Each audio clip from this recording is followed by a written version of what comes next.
Hello friends, आशा करता हूँ आप सभी लोग अच्छे होंगे।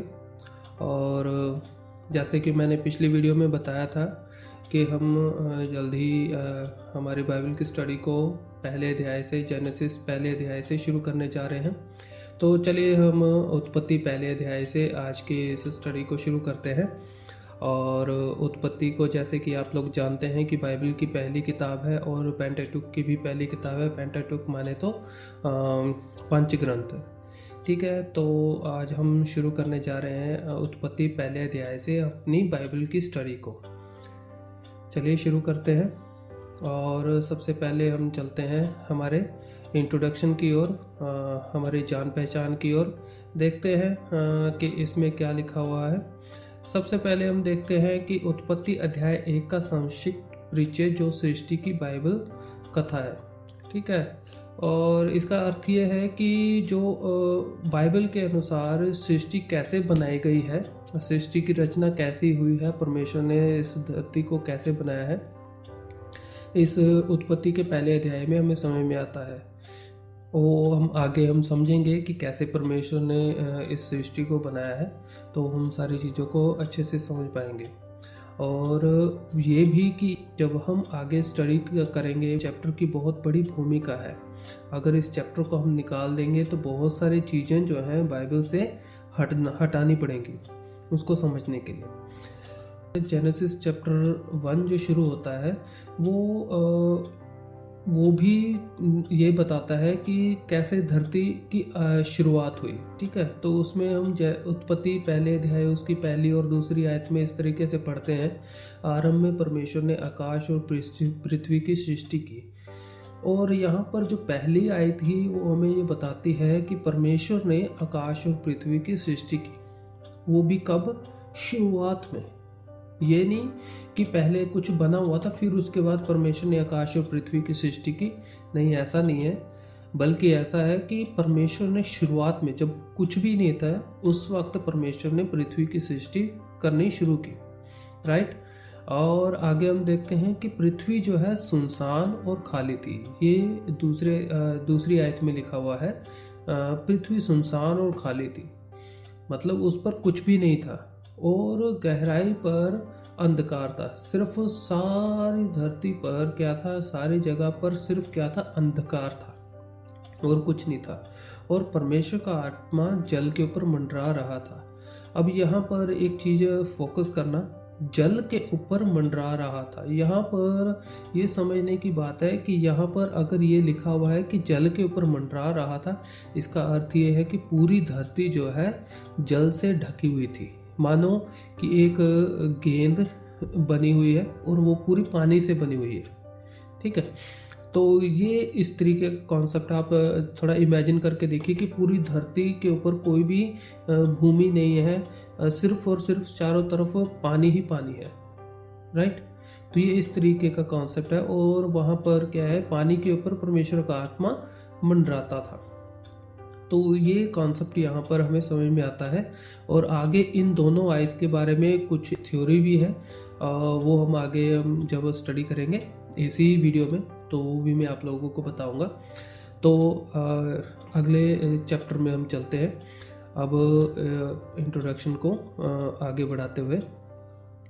तो सबसे पहले हम चलते हैं इंट्रोडक्शन के बाद बेसिक्स ऑफ जेनेसिस चैप्टर 1।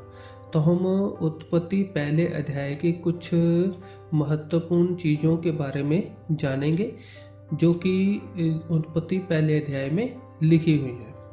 ठीक है, तो चलिए उनके बारे में जानकारी लेते हैं। तो सबसे पहली बात तो ये है कि उत्पत्ति पहला अध्याय जो है वो 6 दिनों में बटा हुआ है, क्योंकि इन 6 दिनों में बताया गया है उत्पत्ति पहले अध्याय में कि 6 दिनों में परमेश्वर ने इस पूरी सृष्टि को बनाया। इन सारी दुनिया को परमेश्वर ने 6 दिनों में बनाया। तो आगे हम देखेंगे कि पहले दिन में परमेश्वर ने क्या किया, प्रकाश को बनाया। और दूसरे दिन में परमेश्वर ने आकाश मंडल की सृष्टि की। तीसरे दिन में परमेश्वर ने भूमि, समुद्र और वनस्पति की सृष्टि की। और चौथे दिन परमेश्वर ने सूर्य, चंद्रमा और तारों की सृष्टि की। और 5वें दिन परमेश्वर ने जलचर और पक्षियों की सृष्टि की, राइट। और फिर 6ठे दिन परमेश्वर ने भूमि के जीव और मनुष्यों की सृष्टि की। तो इस तरीके से परमेश्वर ने 6 दिनों में सारी सृष्टि को बनाया। चलिए देखते हैं कि परमेश्वर ने इन 6 दिनों में कैसे सृष्टि को बनाया। तो पहले दिन क्या हुआ, परमेश्वर ने जब रोशनी को कैसे बनाया, परमेश्वर ने सिर्फ ये कहा, परमेश्वर ने कहा प्रकाश हो। सिर्फ परमेश्वर ने कहा, परमेश्वर के सिर्फ कहने से क्या हुआ, प्रकाश हो गया, बन गया प्रकाश।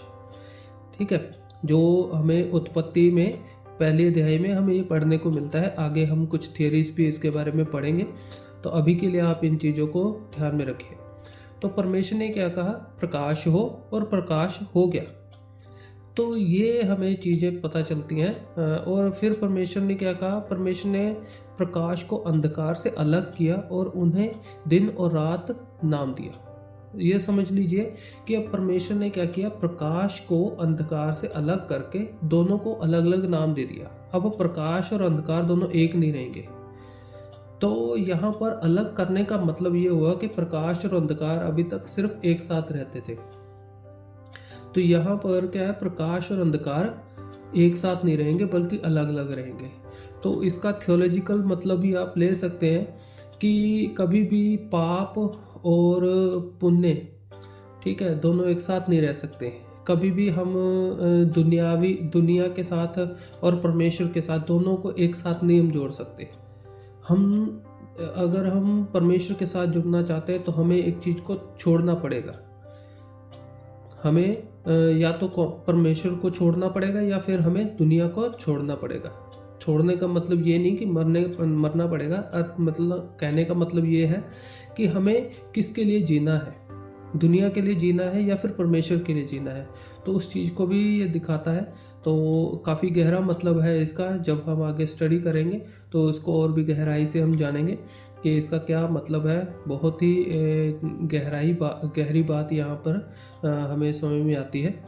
तो यहाँ पर ये जो चीज़ हमें देखने को मिलती है कि परमेश्वर ने प्रकाश को कैसे बनाया, ये हमें उत्पत्ति पहला अध्याय उसकी 3 से 5 आयत में हमें पढ़ने को मिलता है।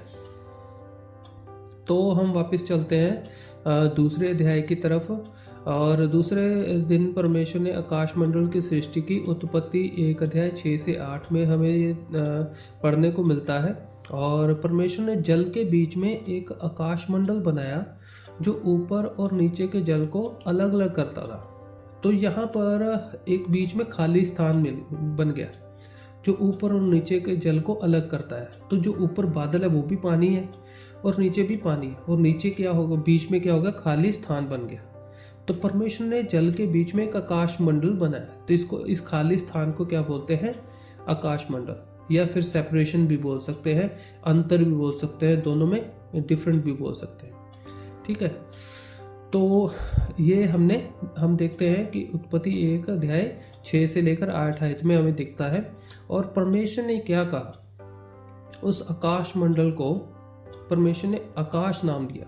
परमेश्वर ने कहा कि इसको हम क्या बोलेंगे, आसमान कहेंगे, आकाश कहेंगे, राइट।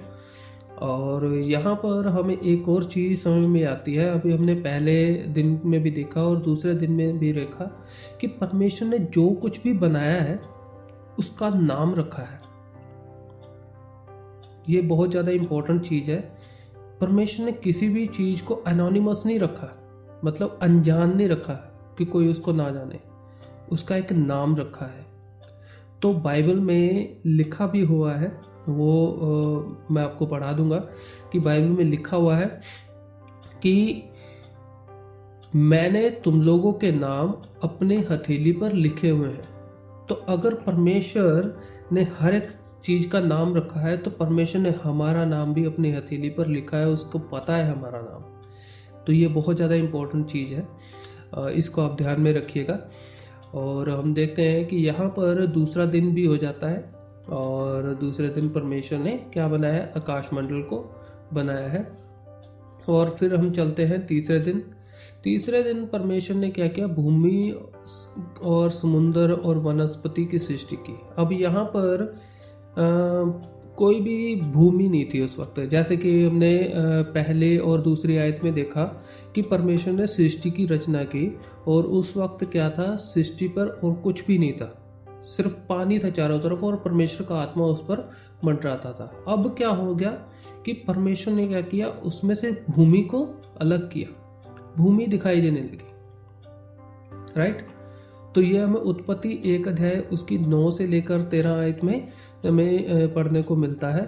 और सूखी भूमि को परमेश्वर ने पृथ्वी और एकत्रित जल को समुद्र नाम दिया। अब क्या हुआ, पहले सिर्फ पानी ही पानी था, अब परमेश्वर ने क्या किया, उन दोनों में एक डिफरेंट कर दिया। एक जगह पे धरती होगी जिसको सूखी भूमि कहा और जिसको परमेश्वर ने कहा ये पृथ्वी है, और दूसरे को समुद्र कहा। मतलब पानी को और धरती को दोनों को अलग अलग रखा, दोनों को अलग किया और दोनों के नाम भी दिए। फिर से यहाँ पर मैं आपका ध्यान लेके जाना चाहूँगा कि परमेश्वर ने क्या किया, दोनों को नाम दिया, ठीक है। सूखी भूमि को पृथ्वी और एकत्रित जल को समुद्र नाम दिया। सूखी भूमि को परमेश्वर ने पृथ्वी नाम दिया और समुद्र को परमेश्वर ने पानी को एकत्रित जो इकट्ठा जल हुआ तो उसको परमेश्वर ने समुद्र नाम दिया। तो आगे देखते हैं, पृथ्वी पर फिर क्या हुआ, घास, बीज वाले पौधे और फलदायक वृक्ष उत्पन्न होने लगे। अब ये समझने वाली बात है कि अगर वहां पर भूमि नहीं होती तो परमेश्वर ने क्या किया, पहले क्या किया, भूमि को बनाया ताकि वहां पर घास उत्पन्न हो सके, पेड़ पौधे उत्पन्न हो सके, ठीक है। इस तरीके से वनस्पति पैदा हो सके। तो उस वनस्पति को पैदा करने के लिए परमेश्वर ने पहले क्या किया, भूमि को बनाया और समुद्र को अलग कर दिया। तो दोनों को अलग करने के बाद जो भूमि आई वहां पर परमेश्वर ने क्या किया कि ये वनस्पति को, पेड़ पौधों को पैदा किया, राइट। तो ये एक बहुत अच्छी क्रोनोलॉजी के लिए चल रही है ये बात कि परमेश्वर ने कैसे कैसे एक चीज़ जहाँ पर कुछ भी नहीं था, फिर परमेश्वर ने वहाँ पर कुछ किया, फिर वहाँ से परमेश्वर ने जो कुछ हुआ उसके ऊपर और कुछ किया, ठीक है। फिर परमेश्वर ने उसके ऊपर फिर से उसको इस्तेमाल किया। तो आगे के आगे परमेश्वर क्या कर रहे हैं, क्रिएट करते जा रहे हैं, ठीक है। चीज़ों को क्रिएट करते जा रहे हैं। एक चीज़ क्रिएट की, फिर उससे दूसरी चीज़ क्रिएट कर रहे हैं। तो ये बहुत बड़ा कॉन्सेप्ट है। तो आगे भी हम इस चीज़ को समझते रहेंगे और गहराई से इसको हमें समझने के लिए मिलेगा। चलिए हम चौथे दिन की तरफ चलते हैं। चौथे दिन में हम देखते हैं कि परमेश्वर ने सूर्य, चंद्रमा और तारों की सृष्टि की। अब यहाँ पर पहले तो हम देखते हैं कि धरती पे चीज़ें बन रही थी। अब परमेश्वर ने क्या किया कि स्पेस में जो चीज़ें हैं उनको भी बनाया, सूर्य, चंद्रमा, तारों की सृष्टि की।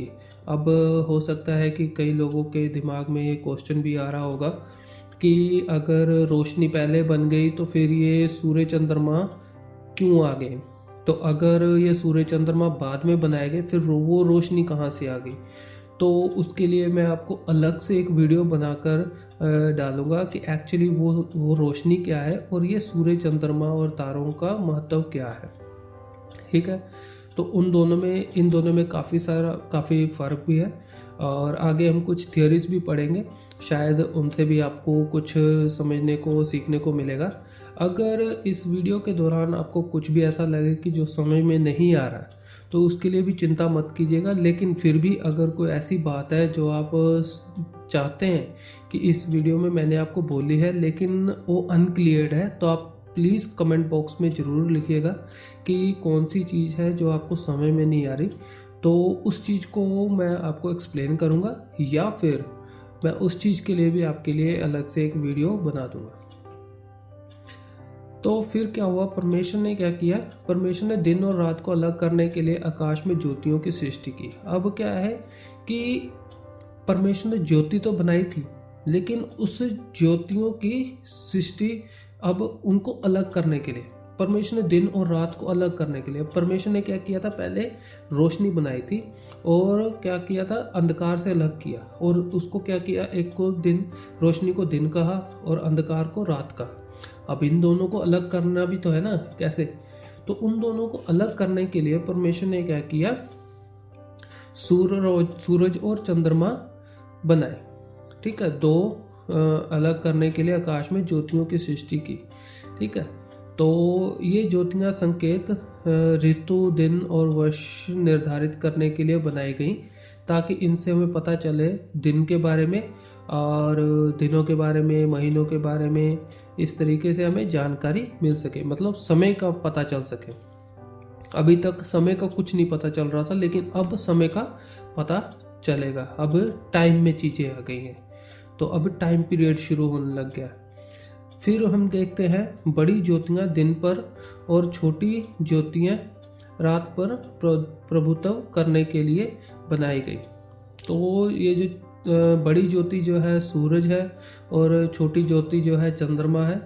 तो सूरज को दिन पर प्रभुता करने के लिए, मतलब दिन दिखाने के लिए, और छोटी ज्योति चंद्रमा यानी रात पर प्रभुता करने के लिए बनाई गई। तो इन दोनों का कॉन्सेप्ट आपको बड़ा ही सिंपल सा है, आपको समझ में आ ही गया होगा कि परमेश्वर ने सूरज और चंद्रमा की सृष्टि की और साथ में तारे भी बनाए। और चलते हैं हम अगले दिन में, 5वें दिन में देखते हैं कि परमेश्वर ने क्या बनाया। जलचर और पक्षियों की सृष्टि की। और यहाँ पर परमेश्वर ने क्या किया है, जल में, पानी में रहने वाले जीवों की सृष्टि की है। ठीक है, ये हमें उत्पत्ति पहला अध्याय उसकी 20 और 23 आयत के दौरान हमें बीच में हमें ये पढ़ने को मिलता है। आप लोग पढ़ सकते हैं, बाइबल में भी चेक कर सकते हैं। परमेश्वर ने जल में जीवों और आकाश में उड़ने वाले पक्षियों की सृष्टि की, राइट। और फिर उसमें देखते हैं कि परमेश्वर ने उन्हें आशीर्वाद भी दिया और कहा, फलो और बढ़ो और समुद्र के जल में भर जाओ और पक्षी जो है पृथ्वी पर बढ़े। और ये सारी चीज़ें बहुत ज़्यादा इम्पोर्टेंट है कि परमेश्वर ने उनको सिर्फ बनाया ही नहीं, उनको बढ़ने के लिए भी बोला। अभी तक जब हम देखते हैं 4थे अध्याय तक, अभी तक कोई भी लिविंग क्रीचर है ना, लिविंग मतलब जो चलने फिरने वाली जो चीज़ें हैं, घूमने फिरने वाली चीज़, ऐसी कुछ नहीं बनाई थी। 5वें दिन में परमेश्वर ने ऐसी क्रिएशन की जिसमें जान हो, जो घूम फिर सके, राइट। और जो घूम सके, बातें कर सके या फिर चल फिर सके, ऐसी चीज़ें परमेश्वर ने बनाई। चल फिर सके मतलब उड़ सके, तो इनमें कुछ प्राण है।